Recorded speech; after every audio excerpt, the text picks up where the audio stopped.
Hello ಎಲ್ಲರಿಗೂ ನಮಸ್ಕಾರ. ಇವತ್ತಿನ ವಿಡಿಯೋದಲ್ಲಿ ತುಂಬ ಸುಲಭವಾದ ಮತ್ತು ಟೇಸ್ಟಿಯಾದ ಚಿಕನ್ ಕರಿನ ಹೇಗೆ ರೆಡಿ ಮಾಡೋದಂತ ನೋಡೋಣ ಬನ್ನಿ. ಈ ರೆಸಿಪಿಯನ್ನು ಬಿಸಿ ಬಿಸಿಯಾದ ಅನ್ನದ ಜೊತೆ, ಚಪಾತಿ ಜೊತೆ, ದೋಸೆ ಜೊತೆ ಚೆನ್ನಾಗಿರುತ್ತೆ ಮತ್ತು ಟೇಸ್ಟಿಯಾಗಿರುತ್ತೆ. ಬನ್ನಿ ಹೇಗೆ ಚಿಕನ್ ಕರಿನ ರೆಡಿ ಮಾಡೋದಂತ ನೋಡೋಣ. ಫಸ್ಟ್ ಪಾತ್ರಕ್ಕೆ ಎಣ್ಣೆಯನ್ನು ಹಾಕ್ಕೊಳ್ಳೋಣ. ಎಣ್ಣೆ ಹಾಕೊಂಡ ನಂತರ ಎಣ್ಣೆ ಕಾದ ನಂತರ ಸ್ವಲ್ಪ ಜೀರಿಗೆ ಸಾಸಿವೆಯನ್ನು ಹಾಕ್ಕೊಳ್ಳೋಣ ಬನ್ನಿ. ಈ ರೆಸಿಪಿಯನ್ನು ಫಸ್ಟ್ ಟೈಮ್ ಮಾಡೋರು ಸಿಂಪಲ್ಲಾಗಿ ಬೇಗನೆ ಮಾಡ್ಬೋದು.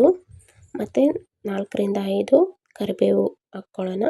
2 ಮೀಡಿಯಮ್ ಸೈಜ್ ಈರುಳ್ಳಿನ ಚಿಕ್ಕದಾಗಿ ಕಟ್ ಮಾಡಿಕೊಂಡು ಹಾಕ್ಕೋಬೇಕು. ಫಸ್ಟ್ ಟೈಮ್ ಚಿಕನ್ ಕರಿ ರೆಸಿಪಿನ ಟ್ರೈ ಮಾಡ್ತಿರೋರು ಈ ವಿಧಾನದಲ್ಲಿ ಈಸಿಯಾಗಿ ಮಾಡ್ಕೋಬೋದು.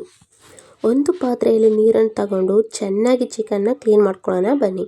ಈಗ ಕ್ಲೀನ್ ಮಾಡ್ಕೊಂಡಿರೋ 1 kg ಚಿಕನ್ನ ಪಾತ್ರೆಗೆ ಹಾಕ್ಕೊಳ್ಳೋಣ ಬನ್ನಿ. ಇದನ್ನು ಮೀಡಿಯಮ್ ಫ್ಲೇಮ್ನಲ್ಲಿ ಇಟ್ಕೊಂಡು ಫ್ರೈ ಮಾಡ್ಕೋಬೇಕು, ಯಾಕಂದರೆ ಚಿಕನ್ನಲ್ಲಿರೋ ನೀರಿನ ಅಂಶ ಎಲ್ಲ ಡ್ರೈ ಆಗಬೇಕಾಗುತ್ತೆ. ಈಗ ರುಚಿಗೆ ತಕ್ಕಷ್ಟು ಉಪ್ಪು ಮತ್ತು 2 ಟೀ ಸ್ಪೂನ್ ಅರಿಶಿಣದ ಪುಡಿ ಮತ್ತು ಖಾರದ ಪುಡಿಯನ್ನು ಹಾಕ್ಕೊಳ್ಳೋಣ ಬನ್ನಿ.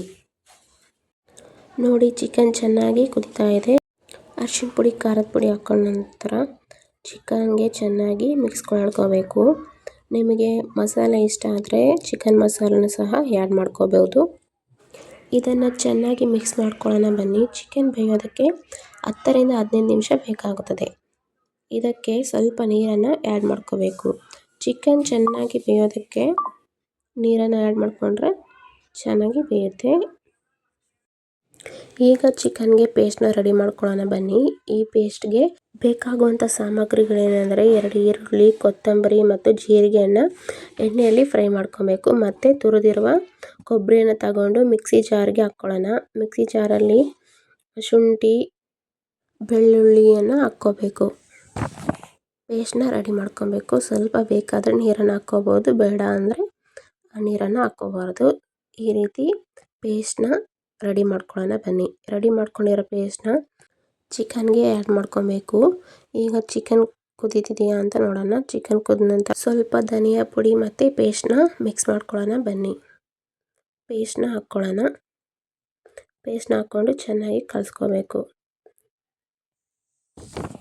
ಧನಿಯಾ ಪುಡಿನ ಯಾಕೆ ಲಾಸ್ಟ್ನಲ್ಲಿ ಹಾಕ್ಕೊಂಡಿವಿ ಅಂದರೆ, ಧನಿಯಾ ಪುಡಿನ ಲಾಸ್ಟ್ನಲ್ಲಿ ಹಾಕ್ಕೊಂಡ್ರೆ ಅದಕ್ಕೆ ಬರೋವಂಥ ಟೇಸ್ಟೇ ಬೇರೆ. ಅದಕ್ಕಾಗಿ ಧನಿಯಾ ಪುಡಿಯನ್ನು ಲಾಸ್ಟ್ನಲ್ಲಿ ಹಾಕ್ಕೊಬೇಕು. ಈಗ ಮಸಾಲ ಪೇಸ್ಟ್ನ ಚೆನ್ನಾಗಿ 5ರಿಂದ 6 ನಿಮಿಷ ಚೆನ್ನಾಗಿ ಫ್ರೈ ಮಾಡೋಕ್ಕೆ ಬಿಡಬೇಕು. ನಂತರ ಟೇಸ್ಟಿಯಾದ ಚಿಕನ್ ಕರಿ ರೆಸಿಪಿ ರೆಡಿ ಆಗುತ್ತೆ. ನೋಡಿ, ಚೆನ್ನಾಗಿ ಟೇಸ್ಟಿಯಾದ ಚಿಕನ್ ಕರಿ ರೆಸಿಪಿ ರೆಡಿ. ಈ ರೀತಿ ಸಿಂಪಲ್ ಆದ ಚಿಕನ್ ಕರಿನ ರೆಡಿ ಮಾಡ್ಕೊಬೋದು. ಇದನ್ನು ಅನ್ನದ ಜೊತೆ, ಚಪಾತಿ, ದೋಸೆ ಜೊತೆ ತಿಂದರೆ ತುಂಬ ಟೇಸ್ಟಿಯಾಗಿರುತ್ತೆ.